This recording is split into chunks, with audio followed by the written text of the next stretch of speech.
তার চোখে তখনও ছিল প্রশান্তি ও করুণার আলো। চারপাশে একবার তাকিয়ে তিনি দূরে দাঁড়িয়ে থাকা একটি গাছের দিকে ইশারা করে বললেন, হে আল্লাহর বান্দা, তুমি কি ওই গাছটি দেখতে পাচ্ছ? বেদুইনটি হালকা হাসি দিয়ে উত্তর দিল, হ্যাঁ, আমি সেই গাছটি দেখতে পাচ্ছি যেটির দিকে আপনি ইশারা করছেন। নবীজি শান্ত কণ্ঠে বললেন, তবে যাও, তাকে বলো আল্লাহর রাসূল তোমাকে ডেকেছেন। এই কথা শুনে বেদুইনের চোখে গভীর অবিশ্বাস ভেসে উঠল। গাছ কি কখনো মানুষের ডাকে সাড়া দেয়? তার মনে প্রশ্নের ঝড় উঠল, তবুও কৌতূহল তাকে থামতে দিল না। ধীরে ধীরে সে গাছটির দিকে এগিয়ে গেল। গাছের সামনে দাঁড়িয়ে সে দ্বিধাগ্রস্ত কণ্ঠে বলতে লাগল, হে গাছ, তোমাকে আল্লাহর রাসূল ডাকছেন।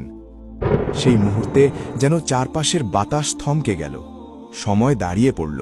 নিস্তব্ধতার ভেতর হঠাৎ মাটি কেঁপে উঠল। আল্লাহর হুকুমে গাছটির শিকড় মাটি ভেদ করে বেরিয়ে এলো।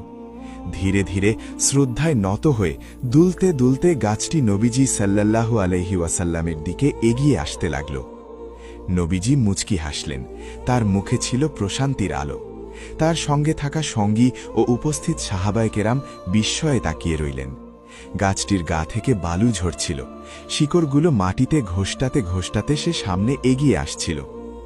অবশেষে গাছটি এসে নবীজির সামনে থামল।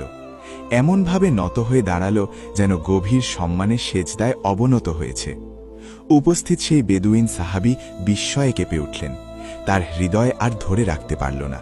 আবেগে ভেঙে পড়ে সে উচ্চস্বরে বলতে লাগল, আমি সাক্ষ্য দিচ্ছি আল্লাহ ছাড়া কোনো মাবুদ নেই, আর আমি আরও সাক্ষ্য দিচ্ছি মুহাম্মদ সাল্লাল্লাহু আলাইহি ওয়াসাল্লাম আল্লাহর বান্দা ও তার প্রেরিত রাসূল।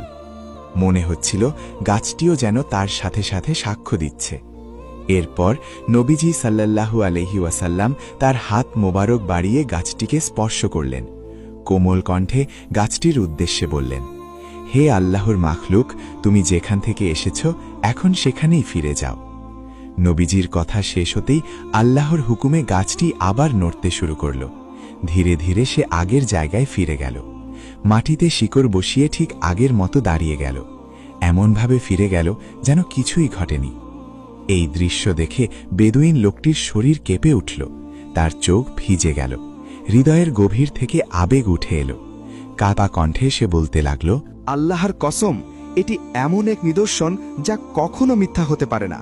আমি ইসলাম গ্রহণ করছি। আমি সাক্ষ্য দিচ্ছি আপনি সত্যিই আল্লাহর রাসূল।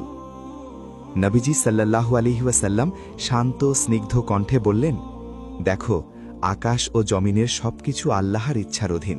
তিনি চাইলে সবকিছুই সম্ভব।